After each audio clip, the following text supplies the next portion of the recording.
15장 3절 선적분의 기본정리 두 번째 시간입니다. 우리는 앞 시간에 선적분의 기본정리와 몇 가지 성질들을 같이 공부했었는데요. 이 시간에도 여러 가지 성질들을 증명하기로 하고요. 그 다음에 포텐셜 함수를 어떻게 찾는지를 알아보려고 합니다. 그리고 이 절의 맨 마지막 부분에서 왜 보존장이란 말을 사용하고 있는지 그 물리적 의미를 같이 한번 살펴보도록 하겠습니다. 우선 다음 같은 정리를 한번 살펴보도록 할까요? 어떤 백타장이 보존적 백타장이라 가정하고요. 이 앞에 있는 성분 P하고 뒤에 있는 성분 Q가 각각 영역 내에서 연속인 일개 편도함수를 갖고 있다고 가정하겠습니다.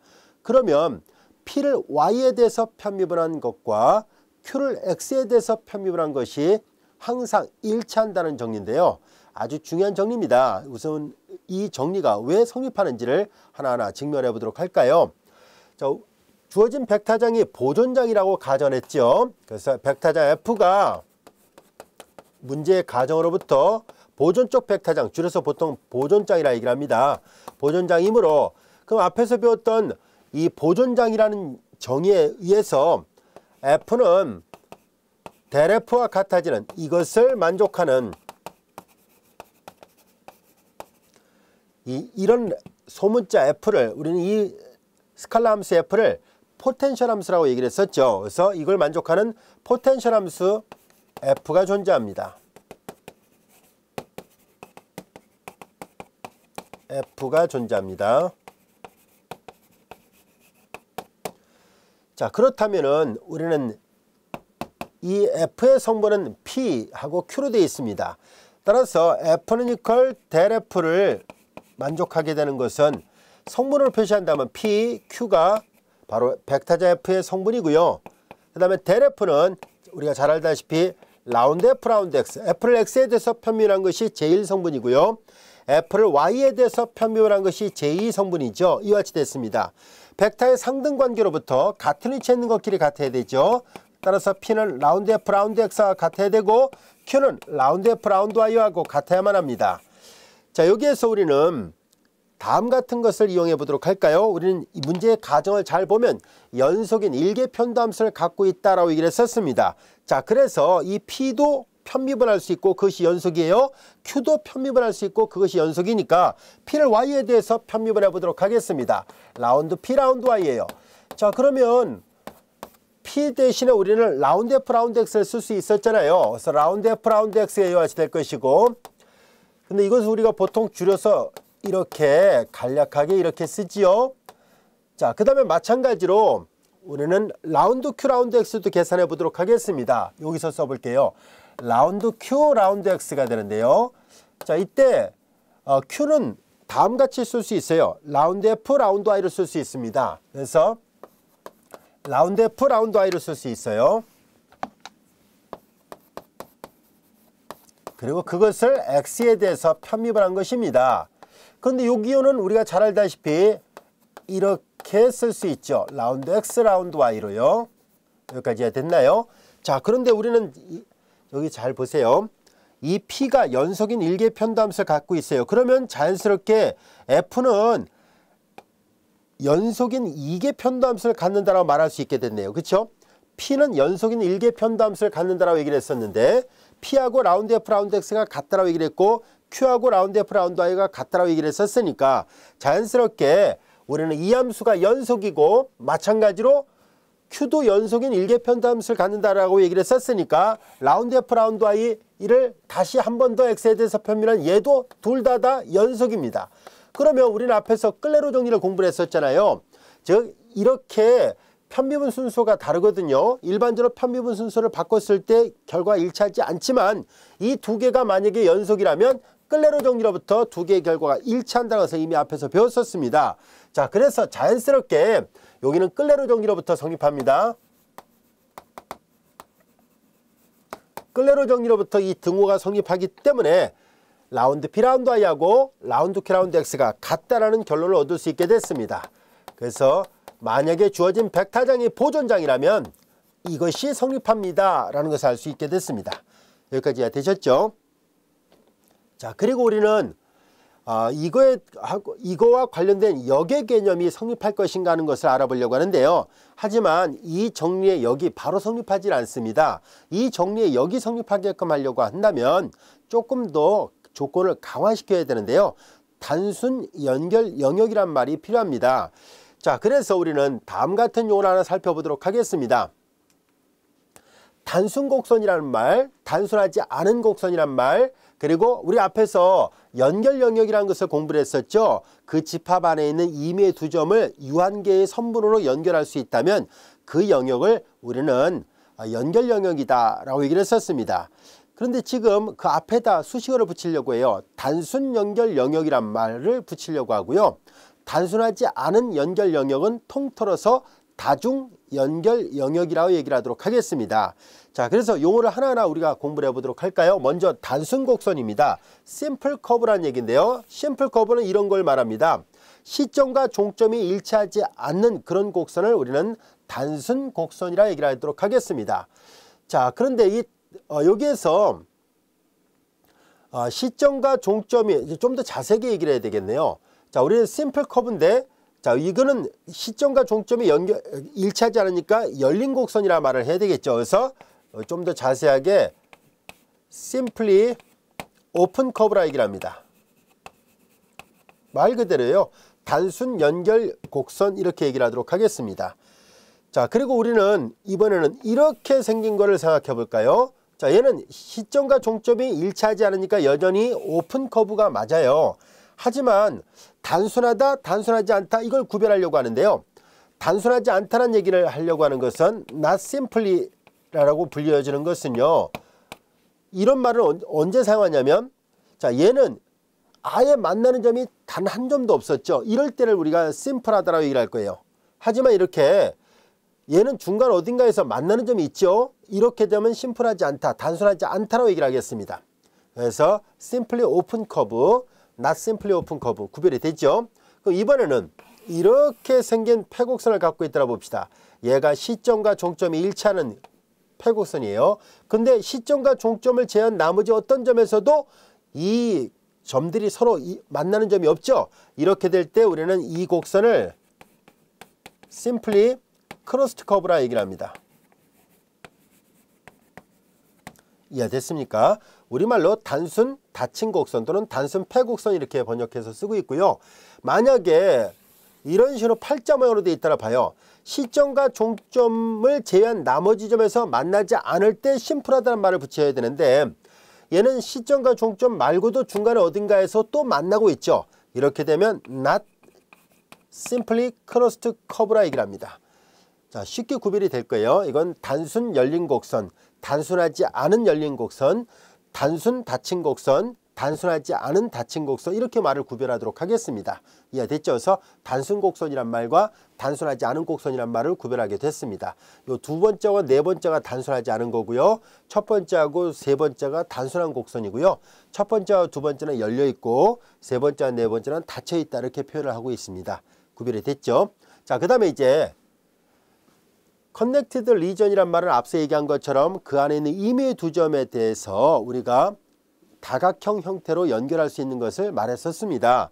자, 그런데 그 연결 영역이 앞에 수식어가 simple이란 말을 붙였을 때와 not simple이란 말을 구별하려고 하는데요. 자, 이제 우리는 앞에서 앞 시간에도 이렇게 동심원 모양을 하나 생각한 게 있었죠. 자, 어떨 때 우리가 simply connected region이라 합니까 하면, 일단 simply란 말을 빼버리면 connected region이란 것은 이 안에 있는 두 점을 잡았을 때, 다각형이 있죠. 이렇게 선분들로 연결할 수 있는가, 유한계의 선분으로 연결할 수 있으면 연결 영역이라 얘기를 합니다. 물론 이런 건 직접 두 점을 연결할 수 있잖아요. 이렇게 되면 단순 연결 영역이라는데요. 자, 이제 이렇게 되면 이걸 직접 연결을 못 하잖아요.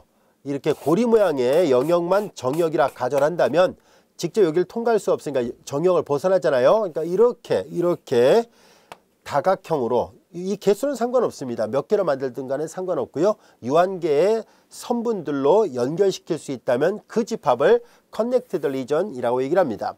자, 그런데 단순하다, 단순하지 않다는 것을 구별하려고 하는데요. 바로 이 왼쪽의 그림을 우리는 단순 연결 영역이라 얘기를 할 것이고, 이 오른쪽의 그림 같은 경우를, 즉 동심원 같은 모양으로 엽전 모양으로 되어 있는 이런 형태로 되어 있을 때 이런 것을 다중 연결 영역이라 합니다.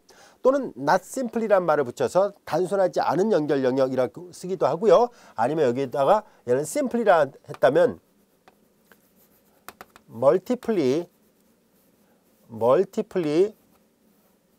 connected region 이라고 번역해서 쓰기도 합니다. 그래서 우리말로는 다중 연결 영역이다 라고도 얘기를 해요. 이런 경우를 말합니다. 그럼 단순 연결 영역이란 말과 다중 연결 영역이란 말은 어떻게 구별합니까 하면은 둘 다 유한계의 선분으로 연결은 되잖아요. 그런데 우리는 단순하다 단순하지 않다는 것은 어떻게 또 하냐면요, 자, 이 안에서 임의 한 점을 포함하는 패곡선 하나 잡아요. 근데 이 패곡선을 잡았습니다. 아무데나 점이 있을 때 이 점을 품는 임의 패곡선을 잡았을 때 우리는 이 패곡선을 자꾸 이렇게 줄여 가려고 해요. 자꾸 줄였을 때 한 점으로 응축될 수 있을까? 만일 이 패곡선이 그 한 점으로 자꾸 이렇게 응축되고 압축됐을 때 그게 가능하다면 이런 연결 영역을 단순 연결 영역이라 얘기를 합니다. 하지만 이런 경우는 그렇지 않다는 얘기를 하려고 해요. 임의 패곡선입니다. 모든이라는 말이 들어있어요. 만약에 요 한 점일 때 이렇게 잡으면 당연히 얘를 한 점으로 응축시킬 수는 있어요. 그런데 만약에 이렇게 크게 잡으면 어떻게 될까요? 요 점을 품고 있는 큰 패곡선을 아무리 줄이려고 해도 여기에 걸리잖아요. 더 이상 얘를 이렇게 줄여버리면 영역을 벗어나 버리니까 안 되거든요. 아무리 줄이려 해도 여기에 걸리는 게 있어요. 이렇게 될 때는 우리는 단순하지 않다라고 얘기를 합니다. 여기까지 됐죠? 자, 이제 우리는 이렇게 용어를 구별하려는 이유는 뭐냐면, 우리는 앞서 얘기한 것처럼 어떤 벡터장이 보존장이라면은 이게 성립한다라고 얘기를 했었죠. 이때 이 역도 성립할까 하는 문제인데요. 아쉽게도 여기 바로 성립되진 않습니다. 하지만 다음 같은 조건을 부여한다면 가능하다라는 것을 알아보려고 합니다. 지금까지 설명했던 내용이에요. 아까 다 설명했던 내용들이니까요. 어렵지 않을 겁니다. 얘도 마찬가지로 이런 영역이 바로 다중 연결 영역에 해당됩니다. not simply connected 또는 다중 연결 영역이라고요. 위에 거를 단순 연결 영역이라고 얘기를 합니다. 자, 우린 다음 정의를 한번 살펴보도록 할까요? 주어진 벡터장이, 자, 이 가정이 있어요. 아까는 이런 가정이, 이 뒤에 가정이 없었습니다. 한번 살펴볼까요? 그냥 정역 D상에서 연속인 편도함수를 갖는다면, 보존장이 영역 D 안에서 연속인 편도함수를 갖는다면 이게 성립한다라고 되어 있는데요. 자, 지금 다루고자 하는 것은 뭐냐면 열린 단순 연결 영역이에요. 아시겠죠? 열린 단순 연결 영역이에요. 자, 그래서 이 D상에서 있는 벡터장이고 P하고 Q는 연속인 일개 편도, 이건 아까랑 똑같죠? P하고 Q가 연속인 일개 편도함수를 갖고 요것이 만족된다라고 한다면 그때서는 보존적 벡터장, 즉 보존장이 됩니다라는 얘기예요. 앞의 명제의 역의 개념이라고 보면 되는데요. 완벽한 영어는 아니죠. 조건이 강화됐잖아요. 바로 첫 번째 문장에서 열린 단순 연결 영역이라는 조건이 있어야만 이제 P이면 Q이다가 됩니다 하는 뜻이에요. 아시겠죠? 자, 그래서 만약에 처음부터 정역 D를 열린 단순 연결 영역이라고 가정을 해버린다면, 그러면 우리는 다음 같은 것이 필요 충분 조건이 된다고 해서 알 수 있어요. 즉 이 조건을 강화시켜서 영역 D를 제한을 둔다면은 벡터장 F가 주어져 있을 때 벡터장 F가 보존장이 될 필요 충분 조건은 P하고 Q가 연속인 편도함수를 가지고 있으면서 이게 성립하기만 하면 보존장이 된다는 얘기예요. 아시겠죠? 자, 이제 그렇다면은, 아니면 이렇게 가정을 세울까요? 앞에서 배웠던 정리랑 연결을 시키기 위해서 이 조건을 반드시 집어넣고 P하고 Q는 연속인 편도함수를 갖는다까지를 대전제 조건을 했을 때 주어진 벡터장이 보존장이 될 필요 충분 조건은 이게 만족되는 거예요. 즉 이게 만족되면 보존장이고, 이 보존장이면 이게 만족되는 거예요. 근데 이 조건을 갖고 있어야 돼요. 아시겠죠? 자, 이 정리에 대한 증명은 요 다음 절에서 합니다. 이 다음 절 그림 정리의 맨 마지막 부분에서 따로 그림 정리를 이용해서 증명하도록 하겠습니다. 따라서 지금은 이 정리를 그냥 활용만 하도록 하겠습니다. 별도의 증명은 다음 절 그림 정리 단원에서 하기로 하고요. 지금은 증명 없이 가도록 하겠습니다. 자, 우리는 그럼 간단한 예를 살펴보도록 하죠. 이거 잘 알아두세요.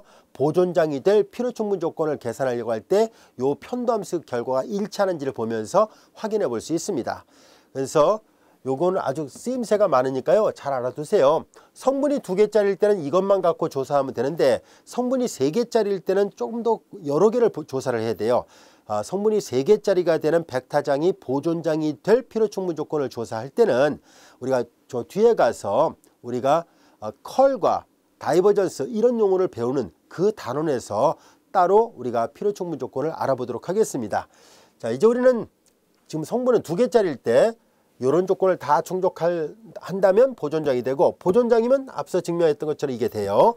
자, 이 판정법 잘 알아두세요. 자, 우리 간단한 예를 하나 살펴보도록 할까요? 주어진 백타장이 보존장인지 아닌지를 결정하시오라고 되어 있습니다. 자, 여기에서 이 백타장이 정의가 되는 정의 영역이 따로 명시가 되어 있지 않습니다. 이때 우리는 이 P하고 Q가 잘 보면 분수함수도 아니고 뭐 그냥 간단한 다함수죠. 다함수는 전 평면상에서 연속이에요. 그리고 연속인 편도함수 당연히 갖고 있고요. 그리고 이 전 평면은 열린 단순 연결 영역이 됩니다. 즉 R2 전체랑 R3 공간 전체는 열린 그리고 단순 연결 영역이 됩니다. 아시겠죠? 그래서 자연스럽게 우리는 이게 성립하기만 하면 보존장이 되겠구나 라는 것을 알 수 있습니다. 한번 확인해 보도록 할까요? 얘가 P고요. 얘가 Q입니다. 라운드 P 라운드 Y를 계산합니다. P를 Y에 대해서 편미하면 마이너스 1, Q를 X에 대해서 편미를 합니다. Q를 X에 대해서 편미는 1, 두 개가 일치하지 않죠? 그래서 보존장이 아니다라는 것을 알 수 있습니다. 만약에 보존장이 맞다면 이게 두 개가 같았어야 돼요. 여기까지가 됐죠? 자, 이제 우리는 우리 교재에 보면 옆에 이런 그림이 하나 있습니다. 보존장인지 아닌지를 시각적으로 그냥 확인해 볼 수도 있습니다 라는 뜻인데요. 일단 여기 있는 파란색 화살표는요, 이 백타장의 각각의 위치마다 그 백타의 크기는 화살표의 길이로서, 그리고 순서선을 표시했을 때 그 방향은 바로 이렇게 화살표의 방향으로 표시를 해놨습니다. 원점에 가까워질수록 크기가 작아지고 원점에서 멀어질수록 백타의 크기가 커진다는 것을 알 수 있고요. 전체적으로 본다면 이런 식으로 반시계 방향, 요 제한된 영역 안에서 본다면 회오리 모양으로 이렇게 반시계 방향으로 백타장이 흐름을 나타내고 있구나라는 것을 알 수 있습니다. 자, 근데 여기에서 우리는 보존장인지 아닌지를 결정할 때 어떻게 할 것이냐면은 요 그림이 말하고자 하는 것은 뭐냐면 임의의 패곡선을 하나 만든 거예요. 임의의 반시계 방향의 패곡선을 만들었습니다.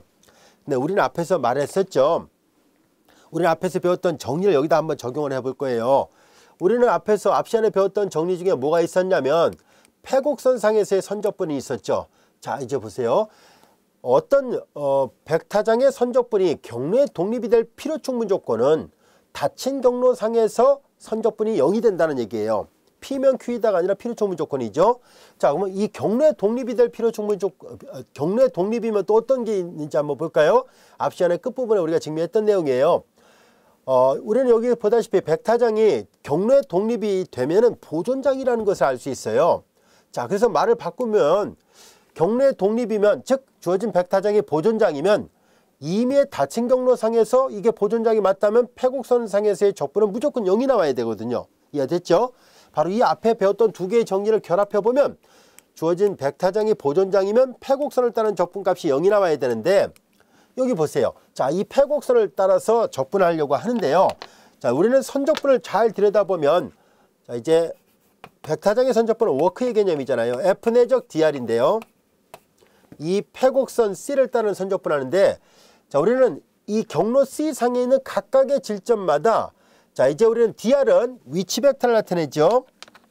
DR은 위치 이 R은 위치 벡터죠. DR은 접선 벡터예요. 즉 R'T가 이런 방향을 나타내고요. 그 다음에 힘 F를 나타내는 것이 바로 이 파란색 화살표예요. F잖아요. 그런데 잘 봐요. 이 패곡선상의 각각의 점마다 접선 벡터의 방향과 벡터의 흐름의 방향이 거의 같은 방향. 똑같진 않죠. 똑같진 않은데 이 사이각을 생각하려고 해요. 우리는 노란색 벡터, 빨간색 벡터 이루는 이 사이각 세트를 잘 보면 이 각이 항상 예각 범위 안에 있다는 것을 알 수 있어요. 벡터의 흐름과 그리고 패곡선의 접선 벡터의 방향이 어디를 봐도 마찬가지잖아요. 예를 들어서 여기를 이렇게 봐도 백타장의 화살표가 이런 식으로 되어 있으니까 이 각이 예각이에요. 그 다음에 이쪽도 마찬가지죠. 이쪽으로 노란색으로 할까요? 이쪽으로 가도 마찬가지로 빨간색 벡터 이렇게 되어 있습니다. 이거가 예각이잖아요. 그러니까 어디를 측정하든 간에 항상 이 세타가 다 예각 범위 안에 있습니다. 내적이잖아요. 예각이면 어떻게 돼요? 당연히 각이 예각이라면 두 벡터의 내적은 각각의 벡터의 크기의 곱 사이각의 내적이잖아요. 근데 사이각이 예각 범위 안에 있다면 코사인 세타에서 세타가 예각이라면 당연히 어떻게 되겠어요? 그렇죠. 양수가 나오죠. 그래서 이 내적이 자연스럽게 양수가 나올 것이고 그들의 썸도 양수들의 총합도 양수가 나오죠. 그래서 우리는 그림만으로 봐도 그러면 얘는 보존장이 아니겠구나 하는 것을 알 수 있어요. 이해됐죠? 앞서 배웠던 성질을 적용해보면 경로의 독립이 될 필요적 무조건은 그 안에 있는 그 영역 안에 있는 임의의 패곡선에서 적분값이 패곡선을 따른 적분이 0이 나와야 되잖아요. 그리고 경로의 독립이라면 주어진 벡터장은 보존장이라 얘기를 했었고, 그래서 만약에 보존장이 맞다면 패곡선을 따른 적분은 0이 나와야 되는데 양수가 나왔잖아요. 그래서 지금 막 다뤘던 예제 2번은 절대 보존장이 아니었겠구나 하는 것을 이 그림을 보면 알 수 있는데요. 사실 이건 컴퓨터 그래픽으로 그려봐야지 알 수 있는 것이니까 그림이 주어졌을 때는 그렇게 판단하면 되고요. 그렇지 않을 때는 직접 앞서 얘기했던 것이 이걸 판단해서 계산하면 됩니다. 이해됐죠? 비슷한 방법으로 이 벡터장이 보존장인지 아닌지를 결정해 보려고 합니다. 자, 우리는 똑같은 방법으로 얘가 P고 얘가 Q예요.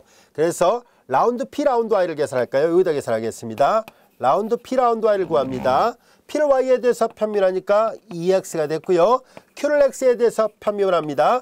Q를 X에 대해서 편미하니까 똑같네요. 자, 그래서 우리는 이 편도함수의 결과 일치한다고 할 수 있고요.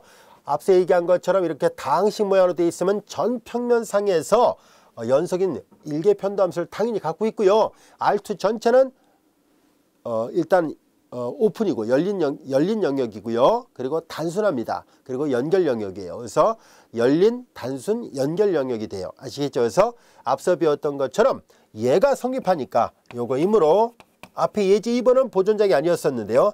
지금은 F는 보존장이 맞다는 것을 알게 됐습니다. 그림을 통해서 한번 판단을 해보려고 해요. 자, 이제 벡터장 F의 흐름을 잘 보니까 흐름이 파란색 화살표로 되어 있습니다. 이런 식으로 유체 흐름 같은 것이 있었다나 볼까요? 자, 그럼 여기서 저자가 이렇게 임의의 패곡선을 여기다도 만들어보고 여기다도 만들었는데 반시계 방향의 패곡선을 만들었습니다. 반시계 방향의 패곡선을 잘 따라가 볼까요? 우린 여기에서 요쪽을 보면은 이렇게 접선 벡터를 그었을 때 자, 이제 흐름의 방향은 이렇게 갔으니까 이거 예각이네요. 그러니까 이건 양수가 나올 거라는 것을 알 수 있어요. 여기도 마찬가지죠. 접선 벡터와 요 흐름을 잘 보면 대략 이렇게 가고 있으니까 예각이죠. 이쪽으로 올 때는 예각이니까 이쪽은 아까 얘기했던 것처럼 내적의 그 세타가 사이각의 각이 예각이라면 당연히 양수가 나오게 돼 있어요. 그래서 여기만 보면 얘는 보존장이 아니겠구나라고 판단하기 쉬운데요. 하지만 우린 계산상으로 보면 보존장이었잖아요. 왜 그랬을까 하는 얘기인데요. 이번에는 요걸 갖고 계산해 보도록 할까요? 여기서 접선 벡터 이렇게 갈 때 여기 잘 보세요. 이 벡터의 방향은 요 화살표를 여기로 이동시키면 요 사이각이 둔각이 된다는 것을 알 수 있어요. 이쪽 범위에서는 둔각이 되고 있구나라는 것을 알 수 있습니다. 마찬가지로 요 위를 올라갈 때 이렇게 접선 벡터 이렇게 가는데 유체 흐름은 이렇게 가잖아요. 여기를 평행이동시켜서 이렇게 화살표 시키면은 요 각이 역시 둔각이 됐다는 것을 알 수 있어요. 그러다 보니까 요쪽을 갈 때는 얘네들이 이 사이각이 둔각이니까 내적에서 세타가 2분의 파이하고 파이 사이에 있다면 그럼 당연히 코사인 2분의 파이하고 파이 사이에 있는 값일 때 코사인 음수잖아요. 음수의 총합은 음수가 되니까 이번엔 오른쪽을 계산할 때는 얘가 음수가 나온다는 것을 알 수 있고요. 그러나 마찬가지로 좌측을 계산하게 될 경우에는 그러니까 꼭 좌측 우측이 아니라도 되겠죠. 요 그림사로 보면 이쪽을 계산할 때는 이렇게 유체 흐름이 이렇게 가고 단위 접선 벡터가 일로 가니까 둔각이고요. 이쪽을 바라보면 접선 벡터랑 유체 흐름이 이쪽은 예각에 있으니까 이쪽을 할 때는 마이너스, 이쪽을 할 때는 플러스니까 전체 패곡선을 따른 적분이 0이 될 가능성이 있다는 것을 알 수 있습니다. 이해됐죠? 그래서 컴퓨터 그래픽을 통해서도 우리가 주어진 백타장이 보존장인지 아닌지를 어느 정도는 가늠할 수 있습니다. 하지만 정확한 건 이렇게 직접 수학적으로 계산을 해봐야지 알 수 있어요. 이해됐죠? 그래서 예제 3번은 컴퓨터 그래픽을 놓고 봐도 얼추 이쪽은 얘가 이쪽은 둔각이니까 어림잡아 대략적 그림만 갖고는 정확하게 모릅니다. 근데 어림잡아 0이 될 가능성이 조금이라도 있구나 하는 것을 알 수 있습니다. 이해되셨죠? 그래서 만약에 예를 들어서 뭐 학교 중간고사 기말고사에 담당 교수님께서 직접 계산하라고 하지 않고 그래프를 놓고 판단하라 라고 한다면 아까 선생님이 설명한 것처럼 그렇게 판단하면 됩니다. 아시겠죠? 자, 이제 이어서 우리는 다음 같은 예문을 살펴보려고 하는데요. 예제 4번에서 말하고자 하는 것은 바로 포텐셜 함수를 찾아보자는 뜻입니다. 어떤 백타장이 보존장이라는 얘기는 대문자 F는 이퀄 소문자 F와 같아지는 대레프를 취해서 같아지는 그런 게 존재할 때, 즉 포텐셜 함수가 존재할 때 주어진 백타장을 보존장이라고 얘기를 했었잖아요. 우리는 앞에서 그 포텐셜 함수 F를 찾는 방법에 대해서는 따로 언급을 하지 않았었는데요. 이제 우리는 이 시간을 통해서 포텐셜 함수를 찾는 방법을 알아보려고 합니다. 자, 우리는 이 백타장 F가 다음같이 주어져 있을 때 이 등호를 만족하는 함수 F를 구해보세요 라는 얘기입니다. 이 예문은 3 더하기 2xy x제곱 마이너스 3xy의 제곱은 방금 전에 풀었던 예제 3번입니다. 그래서 예제 3번을 먼저 확인해 본 결과 주어진 백타장이 보존장이라는 것을 알게 된 거예요. 그냥 단계별로 볼까요? 얘가 보존장이 됐으니까 그래서 그 다음에는 포텐셜 함수를 찾는 거예요. 아시겠죠? 첫 번째 단계 보존장인지 확인해야 되겠죠? 라운드 P, 라운드 Y하고 라운드 K, 라운드 X가 같은가? 두 번째 보존장이 맞다면 포텐셜 함수를 찾아야겠죠? 그 다음에 세 번째는 바로 이거 적분하려는 거예요. 우리는 앞에서 뭘 배웠어요? 우리는 앞에서 선적분의 기본 정리, 이 절에 맨 앞에 배웠던 정리가 바로 그거잖아요. 선적분의 기본 정리를 우리가 앞에서 배웠어요. 선적분의 기본 정리는 인테그랄 C상에서 델F, 내적, 그리고 dr을 계산할 문제는 이게 존재한다는 얘기는 이렇게 되는 F가 얘가 보존장이라는 얘기잖아요. 그럼 보존장이라면은 당연히 포텐셜 함수 F가 존재할 것이고 그래서 우리는 미분적분학의 기본 정리와 마찬가지로 선적분의 기본 정리에 의해서 T가 취할 수 있는 값에 의해서 RB 마이너스 FRA로 계산할 수 있다는 것을 이미 앞에서 설명했었습니다. 그래서 이 선적분을 계산할 때 이 A번, 예제 4번의 A번을 이용해서 전체적인 흐름으로 본다면 두 번째가 되겠죠. 첫 번째 보존장을 확인해야 되고 두 번째는 포텐셜 함수를 구해야 되고 세 번째는 이렇게 선적분을 계산할 거예요. 아시겠죠? 그래서 보통 학교 시험 문제 한 백타장을 가르쳐주고 단계별로 구하라고 시험에 냅니다. 첫 번째 단계는 보존장임을 조사하시오. 두 번째는 포텐셜 함수, 보존장이 맞다면 포텐셜 함수를 구해보시오. 세 번째는 선적분을 한번 계산해 보시오 이런 얘기예요. 이때 선적분을 계산할 때는 경로를 매개 변수화시켜서 계산할 수 있다면 그렇게 해도 상관없지만 대개 10중 8구는 경로를 매개 변수화시켰을 때 거의 적분이 안 될 정도로 복잡한 경로가 주어질 가능성이 높습니다. 바로 그런 문제는 앞서 얘기한 것처럼 선적분의 기본 정리를 써서 계산하는 뜻이에요. 아시겠죠? 자, 이제 우리는 첫 번째 단계 보존장이라는 것을 예제 3번에서 확인했으니까 이제 우리는 이제 직접적으로 포텐셜 함수를 찾아보도록 하겠습니다. 자, 포텐셜 함수 한번 찾아보도록 할까요? 포텐셜 함수를 찾는다는 얘기는 대문자 F가 소문자 F의 그라디언트 벡터랑 같아지게 되는 그런 F를 찾는 거잖아요. 즉 그래서 F 이퀄 델 F를 만족하는 것을 찾아야 되는데요. 자, 이제 우리는 첫 번째 성분, 이 첫 번째 성분 P를 X에 대해서 편밀한 것과 Q를 P를 Y에 대해서 편밀한 거하고 Q를 X에 대해서 편밀한 것이 같으니까 보존장이고요. 보존장이란 얘기는 이제 F를 X에 대해서 편밀한 것이 P하고 같아야 돼요. 그래서 fx를 먼저 쓰겠습니다. 이것이 P와 같아야 되는데요. P가 바로 여기 있어요. 3 더하기 2xy 일시라 놓겠습니다. 그 다음에 F를 Y에 대해서 편밀한 것이 두 번째 성분인데 F의 두 번째 성분은 Q, 바로 얘예요. 그래서 X의 제곱 마이너스 3y의 제곱 이렇게 되어 있습니다. 이 두 개를 동시에 다 만족하는 함수 F를 찾는 것이 우리의 관건입니다. 우선 1번식에서 일식에서 이 함수의 관계를 잘 보세요. f를 x에 대해서 편분한 것이 이렇다라고 되어 있으니까 이 식의 양변을 x에 대해서 편적분을 하도록 하겠습니다. 그러면 f를 x에 대해서 편적분하면 자 이제 fx를 x에 대해서 편적분하겠다는 뜻이에요. 그러면은 fx 여기 있잖아요.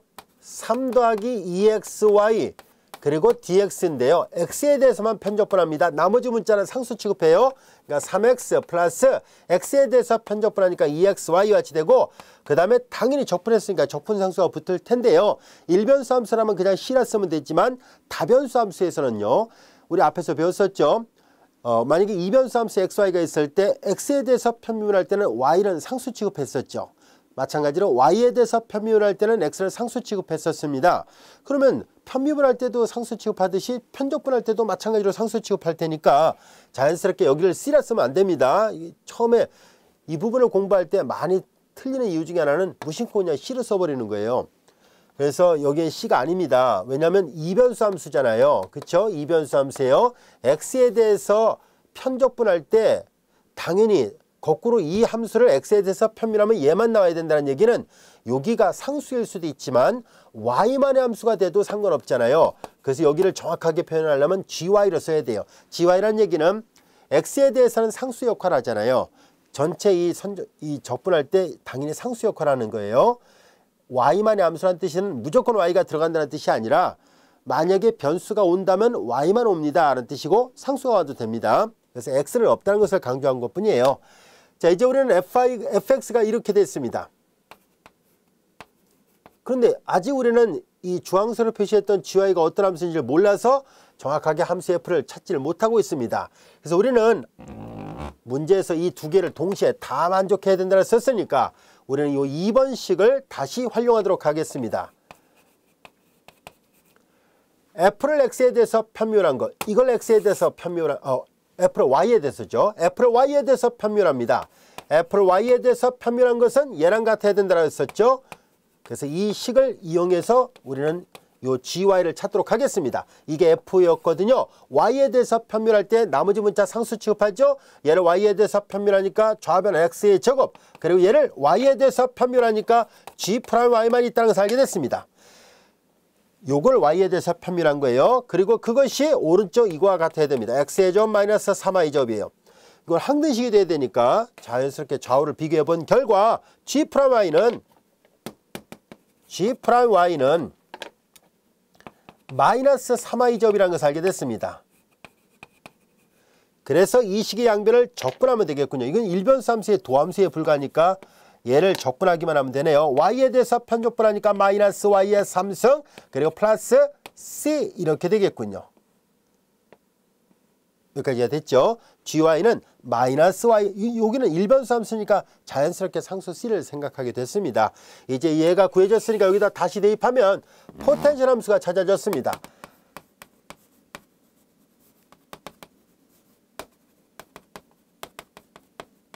포텐셜 함수는 바로 fxy였는데요. 그 함수가 3x 플러스 x의 제곱 y 그리고 gy 대신에 마이너스 y의 3승 플러스 c 이와 같이 됐습니다. 여기까지가 됐죠. 그래서 포텐셜 함수가 구해졌습니다. 앞서 얘기했던 것처럼 선적분의 기본 정리를 이용해서 여기다 대입해서 풀려고 합니다. 자, 선적분의 기본 정리 여기다 대입해 보도록 할까요? 이거 지우고 여기다 그냥 바로 쓰겠습니다. 자, 이제 B번을 풀면은 인테그랄 C상에서 F내적 DR입니다. 자, 우리는 앞서 살펴본 결과 대문자 F가 그라디언트 F와 같아지는, 즉 보존자이니까 포텐셜 함수가 존재했었잖아요. 그래서 포텐셜 함수를 찾아본 결과 이거였었습니다. 3x 플러스 x의 제곱 y 그리고 마이너스 y의 3승 그리고 플러스 c였었고요. 앞서 얘기한 것처럼 C의 시점이 아래쪽이고요. C의 종점이 위쪽이에요. 자, 이제 경로 C가 이렇게 매개변수화 시켜져 있는데요. T가 0일 때 바로 시점이 나타나죠. T가 0일 때 시점은 R0라 표시하겠습니다. 여기다 0을 대입하면 사인 제로는 제로니까 제로 I 벡터. t가 0일 때 2형승 1, 코사인 0 1이니까 플러스 j벡터니까 순서상으로 얘기하면 0,1 이렇게 쓸 수 있습니다. 그래서 점의 좌표로 그냥 0,1 이렇게 쓰겠습니다. 그 다음에 이제 종점을 대입하죠. t 대신에 파이를 대입하면 사인 정수의 파이 0예요. 코사인 파이가 마이너스 1이에요. 마이너스 1이고 2의 파이 승이니까 자 순서상으로 쓰면 0,-2의 파이 승 이렇게 됩니다. 자 그래서 우리는 요 점의 위치니까 그냥 괄호를 써서 표시할게요. 자 이와 같이 됐습니다. 여기까지도 이해가 됐죠? 자 이제 종점 대입한 값에서 시점 대입한 값 뺍니다. x좌표 0이니까 x가 있는 데는 다 0이 되고요. 요걸 대입한 값을 계산해야 되는데 마이너스의 3승 마이너스 플러스 2의 파이승의 3승이니까 2의 3파이승 플러스 c가 됐고요. 마이너스 0,1을 대입합니다. 1을 대입하니까 마이너스 1 플러스 c가 되고요. 자 이게 마이너스 c 플러스니까 지워졌죠. 다 정도라니까 이 선적분은 2의 3파이승 플러스 1이 나온다는 것을 알게 됐습니다. 자 이렇게 선적분의 기본 정리를 쓸 수 있다면 일일이 경로를 매개 변수화시키지 않아도 되는 좋은 장점이 있습니다. 여기까지도 이해되셨죠? 자 근데 이렇게 계산을 하려면 반드시 이 벡터장이 보존장일 때만 가능한 얘기예요. 그리고 나서 또 한 가지 포텐셜 함수를 찾을 수 있어야 되겠죠. 그래서 이 포텐셜 함수 찾는 거 자꾸 연습을 해야 돼요. 어렵진 않습니다. 포텐셜 함수 찾는 거 어렵지 않으니까요. 자꾸 연습해서 확인해 보기 바라고요. 한 가지 팁을 설명한다면 그러니까 학교 시험 문제 주관식 답 한제다 이렇게 쓰면 안 돼요. 단지 빠르게 포텐셜 함수를 찾고자 할 때는 다음 같은 것이 성립합니다. 일종의 선생님이 알려주는 팁이라고 생각하면 돼요. 자, 이 벡터장이 먼저 보존장인지 아닌지를 먼저 테스트를 해야 돼요. 즉 라운드 P, 라운드 Y하고 라운드 Q, 라운드 X가 같은지를 먼저 확인해야 됩니다. 그래서 보존장이라는 걸 앞에서 확인했죠? 그러면 이 앞에 있는 P를 X에 대해서 편적분합니다. 뒤에 있는 Q를 Y에 대해서 편적분하세요. 알파벳 순서대로 앞에 거는 X에 대해서 뒤에 거는 Y에 대해서 각각 편적분합니다. 자 그러면 이제 편적분해 볼까요? 그 요거 3X, X에 대해서만 적분합니다. 그럼 X에 저 Y 상수 쓰지 말고요. 그냥 바로 이어서 플러스 뒤에 걸 Y에 대해서 편적분합니다. X의 제곱 Y 마이너스 Y의 3승이고요. 그리고 나서 맨 마지막에 상수 C를 써요. 근데 이때 항상 뭘 할 거냐면 앞에 거를 X에 대해서 뒤에 걸 Y에 대해서 편적분할 때 공통항이 있으면 한 번만 씁니다. 공통항이 뭐 10개가 있어요. 10개가 다 똑같다. 그러면 다 나머지 9개를 지우고 하나만 씁니다. 공통항이 2개가 있으니까 하나 지워버리세요. 그럼 얘가 포텐셜 함수가 돼요. 보세요. 3x 더하기 x죠. y 마이너스 y 3수 플러스 c가 됐죠. 그래서 이렇게 포텐셜 함수는 사실상 금방 구할 수 있습니다. 하지만 학교 시험에는 반드시 이렇게 서술을 해나가야 되죠. 논리정연하게 왜 그런지 하나하나 설명을 해야 되니까 번거롭더라도 이거 당연히 이걸 해야 됩니다. 아시겠죠? 근데 이제 만약에 빨리 결과만 얻고자 한다면 포텐셜 함수는 의외로 쉽게 찾을 수 있습니다. 주어진 벡터장의 보존장이라는 것만 확인한다면 앞에 거는 x에 대해서 뒤에 거는 y에 대해서 각각 편적분한 다음에 공통항이 하나도 없으면 그냥 더하고요. 만약에 중복되는 항들이 계속 있더라 그러면 대표적으로 하나씩만 씁니다. 다 지우는 게 아니라 하나씩만 쓰는 거예요. 아시겠죠? 네, 그렇게 하면 이렇게 해서 구한 결과랑 정확하게 일치하는 포텐셜 함수를 찾을 수 있습니다. 정확하게 일치합니다. 예외 없이 항상 똑같습니다. 자, 예제 4번 이해 되셨습니까? 자, 그럼 이제 우리는 예제 5번에서는요. 성분이 3개짜리예요. 성분이 3개짜리인 이 벡터장에 대해서 이 벡터장이 보존장이 될 필요 충분 조건은 저 뒤에 가서 공부를 합니다. 저 뒤에 가서 우리가 그림 정리를 다 배운 뒤에 가서 공부를 하기로 하고요. 아마 15장 5절을 해서 공부할 텐데요. 하지만 지금 여기에서는 이 벡터장이 보존장이라는 걸 테스트하지 않고 그냥 이렇게 델F하고 F가 같아지게 되는, 즉 다시 말해서 이 벡터장이 보존장이 맞거든요. 근데 테스트는 나중에 하기로 하고 지금은 포텐셜 함수를 찾는 데 초점을 맞춰서 학습을 해보도록 하겠습니다. 자, 그러면 이제 조금 전에 했던 것처럼 이 과정을 그대로 답습을 하는데요. 성분이 3개가 있기 때문에 훨씬 더 길고 긴 과정을 거쳐서 포텐셜 함수가 구해집니다. 이것도 연습을 해야 됩니다. 학교 시험 문제에서 이거 많이 내요. 왜냐하면 성분이 3개짜리인 게 좀 더 복잡하거든요. 그래서 이 벡터장이 보존장임을 보이시오. 두 번째, 포텐셜 함수를 찾으시오. 세 번째, 이러이러한 경로상에서 선적분을 하시오. 이런 식으로 나와요. 자, 그래서 아까 했던 예제 4번과 마찬가지로 그와 똑같이 하면 됩니다. 보존장이 되는 걸 판단하는 것은 나중에 배우기로 하고요. 지금은 포텐셜 함수만 찾아보도록 할까요? 자, 우리는 벡터장이 얘가 P고 얘가 Q고 얘가 R이에요. P, PQR입니다. 그러면 이제 del F 이퀄 F라 얘기를 했었으니까 그러면 F를 X에 대해서 편밀한 것이 제1성분, F를 Y에 대해서 편밀한 것이 제2성분, F를 Z에 대해서 편밀한 것이 제3성분입니다. 자, 벡터자 F의 제1성분은 P가 Y의 제곱, 제2성분은 2XY 플러스 2의 3Z승이고 그리고 3Y 2의 3Z승 이와 같이 됩니다. PQR이에요. 아시겠죠? 자, 이들을 동시에 만족하는 함수 F를 찾도록 하겠습니다.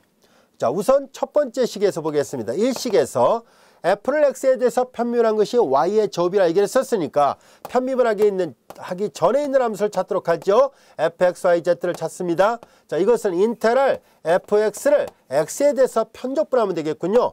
인테랄 y의 제곱 dx입니다. 앞서 얘기한 것처럼 얘는 x에 대해서 상수역할하니까 바깥으로 나가서 적분하면 xy의 제곱이 같이 되는데요. 이때 주의할 점이 있습니다. 우리는 앞에서 얘가 이변수 함수니까 x에 대해서 편적분할 때는 y만의 함수가 상수 역할을 하는 데에 비해서 지금은 3변수 함수입니다. 3변수 함수인데 x에 대해서만 편적분했으니까 당연히 여기가 y만의 함수나 또는 z만의 함수가 모두 다 상수 역할을 하죠. 그래서 여기는 g, y, z 즉 y하고 z로 구성되는 식은 다 x에 대해서는 상수 역할을 한다는 뜻이에요. 아시겠죠? 그리고 이 기호 표기가 무조건 y하고 z가 와야 된다는 뜻이 아니라 일부러 변수를 지정한 이유는 x가 없다는 것을 강조한 것뿐이에요. 즉 항상 y하고 항상 z가 있다 그 말이라기보다는 만일 변수가 온다면 y와 z가 있을 수 있다 이 말이에요. 상수만으로 구성될 수도 있습니다. 자, 이제 우리는 이렇게 해서 얘를 네 번째 식이라 하겠습니다. 우리는 정확하게 포텐셜 함수를 찾으려면 이 노란색 분필 부분을 계산을 해야 되는데요. 아직 우리는 2번 조건과 3번 조건을 아직 확인 안 했습니다. 자, 그래서 2번 조건을 활용해 보도록 할까요? 2번 조건은 F를 Y에 대해서 편미분한 것이 얘랑 같아야 되죠. 2XY 플러스 2의 3Z승입니다. 그래서 방금 전에 계산했던 이 4번식이 바로 F를 나타내잖아요. 이 F를 Y에 대해서 편미분해 보도록 하겠습니다. Y에 대해서 편미분하면 좌변은 2xy가 될 것이고 이 노란색 분필 부분을 y에 대해서 편미분하니까 gy, yz가 됐습니다. 자, 그것이 우변 얘랑 같아야 돼요. 2xy 플러스 2의 3z승입니다. 좌우가 항상 성립하는 항등식이 돼야 되니까 얘가 얘랑 같아야 되겠군요.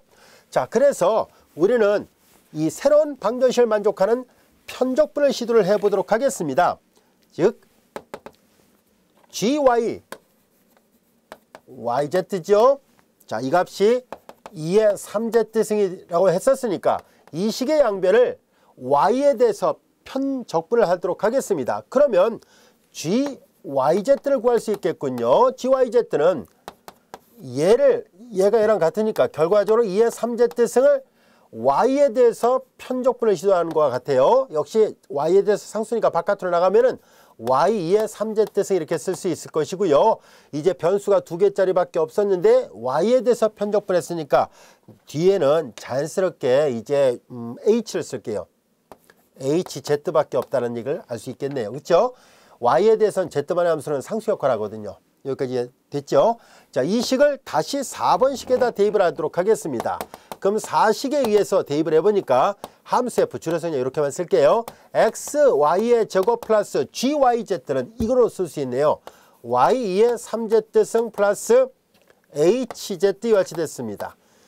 여기까지도 이해가 됐죠? 근데 여전히 이 4번식을 잘 들여다보면은 얘는요 아직도 이 주황색으로 표시했던 hz를 모르잖아요. 이 hz를 찾기 위해서는 아직 활용하지 않았던 3번식을 마저 활용해 보도록 하겠습니다. 3번식에서 fz는 3y 2의 3z승이 같이 됐습니다. 따라서 이 식을 이용하려고 하는데요. 방금 전에 4번에 다시 대입해서 얻은 함수 f는 이런 모양이었는데 이 함수를 z에 대해서 편미분 해보자는 얘기죠. 이건 편미분하면 제로, 여기 편미분하면 3 내려와서 3y 2의 3z승이 같이 됩니다. 그리고 이제 그리고 플러스 hz가 있었고요. 근데 이제 얘를 z에 대해서 편미분하면 h'z가 됐죠. 일변수 함수를 편미분해봤자 그냥 프라임과 똑같습니다. 자, 이것이 우변과 같아야 돼요. 3y 2의 3z승과 같아야 됩니다. 이해됐죠? f를 z에 대해서 편미분한 것이 우변과 같아야 된다는 얘기거든요. 모든 XYZ에 대해서 항상 성립하는 항등식이 돼야 되니까 따라서 H'Z는 항상 0일 수밖에 없고요. 이 말은 HZ가 상수였다는 것을 말해주는군요. 얘를 이걸 5번식을 합시다. 5번식에다 다시 대입하면 5식에 다시 대입을 하니까 여기다 대입을 했어요. 이제 포텐셜 함수의 모양을 찾을 수 있게 됐습니다. 함수 fxyz는 xy의 제곱 플러스 y2의 3z승 플러스 이제 여기가 c예요. 예, 됐습니까? 그래서 예제 5번은 그냥 포텐셜 함수만 찾자라는 얘기예요. 하지만 앞서 얘기한 것처럼 보통 학교 시험에서는 보존장임을 보이시오. 둘째 포텐셜 함수를 찾으시오. 셋째는 이러이러한 경로에 따라서 선적분하시오. 이렇게 나올 테니까요. 연습 많이 해야 돼요. 자, 우리는 이후 예제 5번은 그냥 포텐셜 함수만 찾는 예문이었으니까요. 포텐셜 함수를 찾아본 결과 이렇게 됐습니다.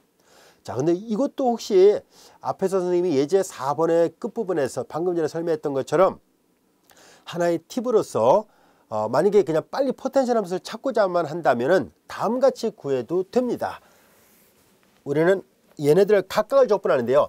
앞에는 x에 대해서, 가운데 거는 y에 대해서, 세 번째 거는 z에 대해서 순차적으로 x, y, z에 대해서 각각 편적분해 보면 돼요.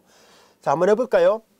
얘를 x에 대해서 편적분하면 xy의 제곱, 가운데 덧셈이죠. 얘네들을 y에 대해서 편적분하면 xy의 제곱, y가 없죠. 그러니까 y2의 3z승. 뒤에 걸 z에 대해서만 편적분하면 y의 3z승 이렇게 돼요. 이거 z에 대해서 편민하면 이 3이 앞으로 내려오거든요. 그리고 맨 마지막에 c를 붙이면 되는데요. 앞서도 얘기했었죠. 공통항이 있으면 한 번만 씁니다. 그래서 공통항이 있는지를 보고 있으면 하나를 지우겠습니다. 있으면 하나를 지워요. 그래서 확인해 보니까 이거와 이렇게 붙이면 포텐셜 함수가 되어야 되겠네요. 실제로 우리가 계산한 거랑 비교해 보세요. xy 제곱 더하기 y2의 3z승 플러스 c 일치합니다. 그래서 사실상 포텐셜 함수는요, 암산으로도 쉽게 구해지는데요.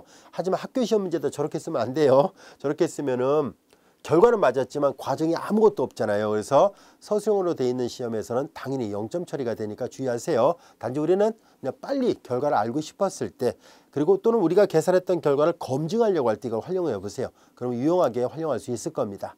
여기까지가 되셨죠? 자, 이제 우리는 이 절을 공부하면서 벡터장 F가 보존장이다, 이런 용어를 계속 사용했었는데요.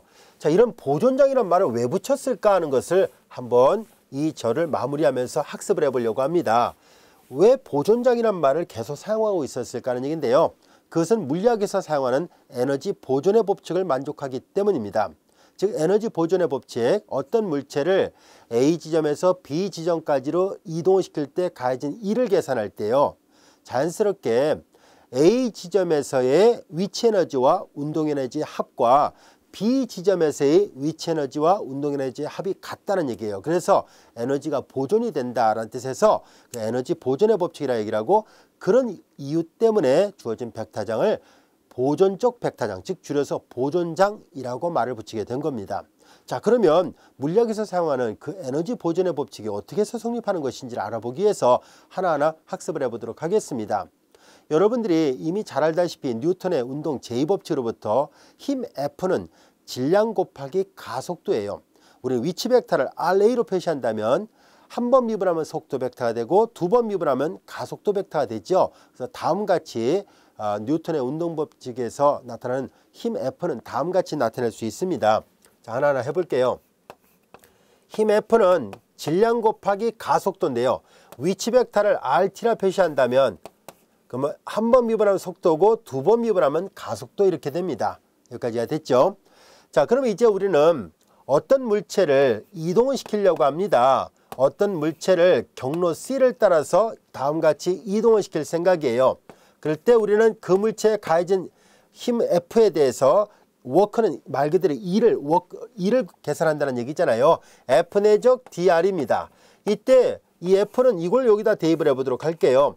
F는 질량 그리고 가속도지요. 그 다음에 이제 dr인데요. 여러분들이 잘 알다시피 dr은 다음같이 쓸 수 있잖아요. dr, dt. DT예요. 이때 DRDT는 그냥 간명하게 R'T라 쓸 수 있죠. 이렇게 쓸 수 있습니다. 따라서 이 DR 대신에 R'T DT를 쓸 수 있네요. 그래서 여기다 다시 써볼까요? R'T DT 이렇게 쓸 수 있습니다. 여기까지 이해 됐나요? 자, 그리고 우리는 저 앞에 내적에서 이걸 계산한 적이 있는데요. 복습 삼아 다시 한번 살펴보도록 할게요.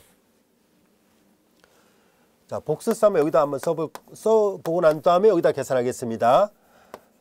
R'T와 R'T의 내적에 대한 도함수입니다. 두 벡터의 내적에 대한 도함수는 앞에 거 미분하고 뒤에 거 내적합니다. 그러니까 프라임으로 쓸게요. 앞에 거 미분하니까 R2' 내적, 뒤에 거 미분하지 않고 그냥 내적합니다. 그리고 플러스 앞에 거 그대로 있고요. 그 다음에 뒤에 거 미분합니다. 미분한 걸 2'으로 쓰겠습니다. 이거예요. 근데 내적은 교환이 가능하거든요. 그래서 얘를 바꾸든 얘를 바꾸든 뭐 똑같잖아요. 그래서 얘네들은 2배 그리고 R2' 내적 R' 이렇게 쓸 수 있어요. 여기까지 됐죠? 그 다음에 이 식은 다시 한번 잘 보면 자기 자신끼리 내적이잖아요. A와 B의 내적은 원래 A의 크기, B의 크기, 사이각의 코사인인데 만약에 B 대신에 A로 바꿔놓으면 A 벡터와 A 벡터의 각 자기 자신끼리의 크기의 곱이니까 제곱이 되죠. 그래서 자기 자신끼리의 내적을 계산할 때 사이각은 제로잖아요. 코사인 제로 1이니까 이거와 같아요. 자기 자신끼리의 내적은 크기의 제곱과 같거든요. 그래서 이거 다시 쓰면 이렇게 쓸 수 있어요. DDT R'T의 크기의 제곱. 자기 자신끼리 내적은 크기의 제곱 이렇게 쓸 수 있네요. 그래서 요거 2배 이렇게 쓸 수 있습니다. 여기까지 됐죠? 자, 이거 이미 앞에서 벡터 함수의 내적에 대한 도함수 편에서 이미 공부를 했습니다. 자, 그래서 이걸 여기다 계산하도록 하죠. 이 계산 결과를 여기다 씁니다. 자, 그러면 여기 나와 있는 R2'과 R'의 내적은 여기 있네요. R2'과 R'의 내적. 먼저 2로 나눠버리도록 할까요? 그러면 인테그랄 C상의 2분의 M이 될 것이고 이걸로 나눴으니까 R'의 크기의 제곱 그리고 DT입니다. 자, 여기서 2분의 M은 T에 대해서는 상수 역할을 하니까 당연히 적분기호 바깥으로 내보낼 수 있죠. 그래서 주어진 식은 2분의 M 인테그랄 C상에서 R' 여기 DDT가 빠졌군요. 네, 정정합니다. 요 2로만 나눈 것 뿐이고요. 그 다음에 여기 M은 앞에 있었고요. 2로 나눴고 여기 DDT가 있었는데 빠뜨렸네요. 정정합니다. 그래서 R'T의 크기의 제곱 DT가 됐고요. 2분의 M은 T에 대해서 상수니까 바깥으로 나가고 그 다음에 DDT 그 다음에 R'T의 크기의 제곱 DT인데요. 여기를 이미 T로 표시를 했으니까 여기서부터는 T의 범위를 직접 적어 놓읍시다. T의 범위를 이게 기호 표기에 맞춰서 T의 범위를 넣을까요? 만약에 이동 경로가 T가 A에서부터 B까지 이동했다라 볼게요. 편의상 A에서부터 B 이와 같이 되어 있다라 보겠습니다. 그러면 C점은 A고 종점 B예요. 여기 M이 있고요. 자, 여기까지 이해가 됐죠? 자, 그런데 이거는 뭐예요? 미분기호. 이거는 뭐예요? 적분기호. 우리가 잘 알다시피 잘게 분할해서 쪼갠 다음에 그들을 다 썸을 하라는 얘기니까 원래 있던 식의 결과가 나오게 됩니다. 자, 그래서 이 식은 2분의 M이 될 것이고요. 자, 이제 종점을 대입한 값에서 시점 대입한 값을 빼는 형태로 나오겠네요. 미분적분하기 기본 정리하듯이. 자, 그래서 R' 종점을 대입하면 B의 크기의 제곱 마이너스 시점을 대입한 것을 빼야 되죠. R' 시점은 A입니다. 크기의 제곱 이와 같이 됐습니다. 여기까지도 이해됐죠? 자, 이제 이들을 전개를 해볼까요? 2분의 1 M 전개를 해서 따로따로 쓸게요. 그 다음에 R' B의 크기의 제곱 마이너스 역시 또 2분의 1 M R' A의 크기의 제곱 이와 같이 됩니다. 여기까지도 이해됐죠? 자, 근데 R이 위치 벡터일 때 R'은 속도 벡터를 나타냅니다. R2'은 가속도 벡터고요. 한 번 미분했으니까 이것은 속도가 되겠죠. 2분의 1 M 그래서 벨로시티 약자를 써서 V라 쓰겠습니다. 크기의 제곱 이와 같이 되고 그 다음에 2분의 1 M 그 다음에 마찬가지로 여기도 V의 A죠. A라는 한 점에서의 크기의 제곱 이와 같이 됩니다.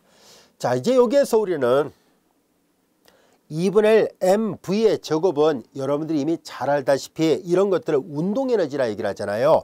그래서 얘네들을 카이네틱 에너지, 운동에너지라 얘기를 합니다.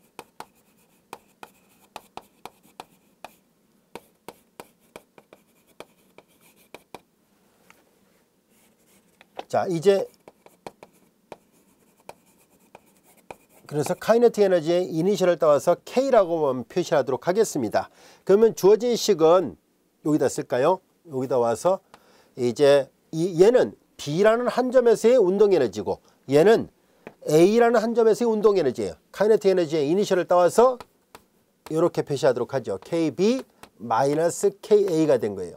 즉 워크를 계산한 건데요.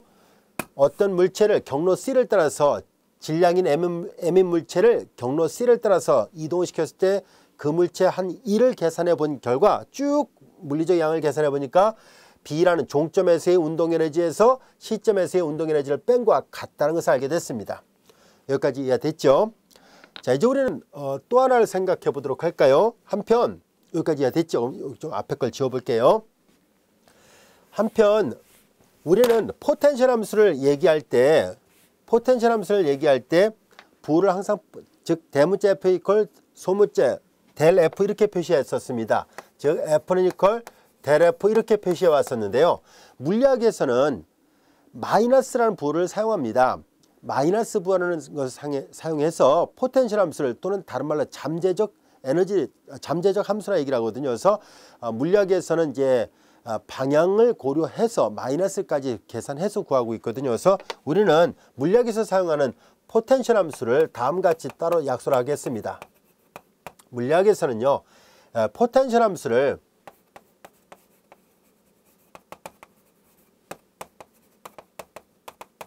포텐셜의 이니셜을 따서 P라 쓰겠습니다. P, X, Y, Z를 우리가 사용했던 이 소문자 F하고 부를 마이너스를 붙인 것으로 포텐셜 함수를 사용합니다. 여기까지 됐죠? 자, 이제 우리는 이렇게 해서 P를 이렇게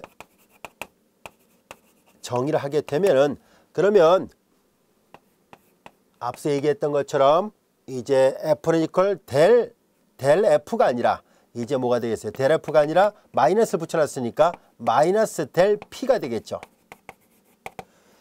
자, 여기까지가 됐습니까? 똑같이 한 것뿐이에요. 그 마이너스 붙인 거를 이제 물리학에서는 포텐셜 함수라 얘기를 하고 있거든요. 그래서 이렇게 표시가 됐고요. 그러면 이제 우리는 여기에서 워크를 똑같이 한번 계산해 보도록 하죠. 같은 경로 C를 따르는 벡터자 F 내적 DR을 계산하려고 합니다. 그런데 이거 F가 마이너스 델 P잖아요. 그 다음에 내적 DR이고요. 자, 이와 같이 됐습니다. 그럼 앞에서 얘기했던 것처럼 이런 게 존재한다는 얘기는 벡터자 F가 보존장이라는 얘기잖아요. 그렇죠? 그러면 앞서 얘기했던 것처럼 이제 스칼라장에 이 스칼라자 P에 대해서 그라디언트 벡터를 취한 것이 연속함수라면 선적분의 기본 정리를 쓸 수 있습니다. 그래서 앞서 다뤘던 이 절의 맨 앞부분에서 우리가 다뤘던 것처럼 선적분의 기본 정리를 써서 다음같이 표시할 수 있네요. 마이너스 이제 이 포텐셜 함수 P를 구했습니다. 그래서 이제 P를 해서 그 다음에 위치 벡터를 표시할까요? RT 그리고 그 다음에 이제 종점 대입한 값에서 시점 대입한 값 빼야 되겠죠. 그래서 T의 시점은 A고 T의 종점은 B라 한다면 마이너스 가로 열고 P, R, B 마이너스 P, R, A와 같이 됩니다.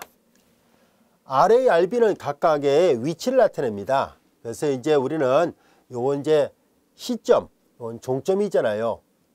가로 하나 더 있어야겠군요. 시점과 종점이에요. 요거 다시 한번 잘 정리해 보니까 마이너스 마이너스 플러스니까 이렇게 쓸까요? R, A 시점에서의 요게 포텐셜 함수고요. 그 다음에 요거는 종점에서의 얘기예요. 여기까지 됐죠? 여기다 좀 지워볼까요? 자, 이제 우리는 알기 쉽게 이거는 이제 T가 취할 수 있는 값의 범위인데요. 기호 표기를 그냥 여기도 대문자 A, 대문자 B로 바꿔놓을게요. 왜냐하면 요거는 T가 취할 수 있는 값의 범위거든요. 그러니까 경로 C가 있는데 C의 시점을 그냥 A라 쓰겠습니다. C의 종점을 B라 쓰겠습니다. 그러면 RB는 B라는 것은 B라는 한 점에서의 저기니까 이 운동 에너지를 계산한 거잖아요. 여기 대문자 B를 써볼게요. 요거는 대문자 A라 쓰면 되겠죠. 자, 이제 카이네틱 에너지는 이렇게 됐는데요. 같은 방법으로 얘는 그러면 RA는 시점의 위치를 나타내는 것이니까 PA라 쓸게요. 얘는 그럼 PB라 쓰겠습니다. 자, 이제 이 포텐셜 함수가 이 적분값은 이제 위치 에너지를 나타내게 되거든요. 그래서 우리는 잘 들여다보니까 워크를 계산했을 때 카이네틱 에너지는 KB 마이너스 KA하고 또 포텐셜 에너지 위치 에너지로 계산한 것을 다시 한번 살펴보니까 얘는 PA 마이너스 PB입니다. 이 포텐셜 함수가 포텐셜 에너지를 나타내게 돼요. 그래서 물리적으로는 포텐셜 에너지라고도 얘기를 할 수 있습니다. 그래서 우리는 이 두 식이 당연히 같아야 돼요. 왜냐하면 같은 워크를 계산한 거거든요. 자, 그래서 우리는 여기 마이너스 보인 PB를 좌변으로 이완하고 여기 마이너스 KA를 우변으로 이완하니까 다음 같은 식이 성립한다는 것을 알 수 있습니다. 넘기니까 KA 플러스 PA하고 이퀄 넘어갔으니까 KB 플러스 PB가 같다는 것을 알게 됐습니다. 이 합과 이 합이 일치하네요. 자, 이것은 뭘 나타내냐면 A라는 한 점과 시점이죠. 그 다음에 이거는 B라는 한 점, 이건 종점이죠. 어떤 질량이 M이 되는 물체를 경로 C를 따라서 이동시킬 때 주어진 벡터장이 보존장이라면 이 보존장이라는 것을 우리가 좀 살펴보려는 거예요. 쭉쭉 이렇게 했을 때 보다시피 KA 더하기 PA, 다시 말해서 운동에너지와 위치에너지 합이 이쪽에서 이 B라는 지점에서의 운동에너지와 위치에너지 합하고 일치한다는 얘기입니다. 그래서 운동에너지와 위치에너지의 총합이 항상 변하지 않더라는 얘기입니다. 이해가 됐나요? 그래서 에너지가 위치에너지와 그 다음에 운동에너지 합이 어디든 A점이든 B점이든 간에 항상 일치하니까 보존이 되고 있다는 것을 알 수 있습니다. 그래서 우리가 이런 것을 이제 물리학에서는 에너지 보존의 법칙이다 라고 얘기를 하게 되고요. 이렇게 되는 이 벡터장 F, 이 벡터장 F를 우리는 보존장이다 라고 얘기를 하게 된 이유는 그 때문입니다. 여기까지 이해가 되셨습니까? 그래서 우리는 이 절에서 우리는 앞 시간과 이 시간을 통해서 선적분의 기본 정리라는 개념을 배웠었고요. 그리고 보존장이라는 물리적 의미도 살펴봤었고, 보존장이 되려면 포텐셜 함수를 찾을 수 있어야 되는데 그 포텐셜 함수를 찾는 방법까지도 학습을 했습니다. 여기까지 이해가 되셨죠? 이제 이 다음 절에서는 아주 중요한 선적분 하나 배우려고 합니다. 바로 그린 정리라고 불려지는 아주 중요한 정리인데요. 자, 우리는 다음 시간에 그린 정리에 대해서 같이 공부하도록 하겠습니다.